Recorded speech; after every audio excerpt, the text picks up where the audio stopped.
हवा, only air. कळलं ना? ओनली एअर इथं गेली. एक्स्ट्रा हवा आत जायला सुरुवात झाली. एक्स्ट्रा हवा गेली, पुन्हा आयडलिंग लागणार नाही. ठीक आहे. इथला पॅसेज काय करा, क्लीन करा.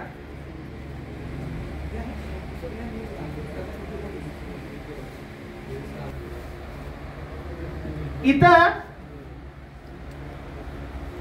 आता ह्या बाजूला जर बघितलं तुम्ही तर म्हणजे बटरफ्लाय वॉल आहे बघा. काय मध्ये कसं ऑपरेट करतोय, ऍक्सेलरेटर. आता हे करत असताना हा करा ऑपरेट की सगळ्यात महत्वाचं इथं सेन्सर युनिट बसले. काय म्हणायचं याला, आहे का हे सेन्सर युनिट, आहे का नाही? हे ओपन कुठं झाले, इथं झाले, आत झाले का इथं. आता हे सेन्सर युनिट इथं 2 बोल्ट दिलेत म्हणून खोलायचं नाही. हे सेन्सर युनिट खोललं की टोटल बॉडी बाद.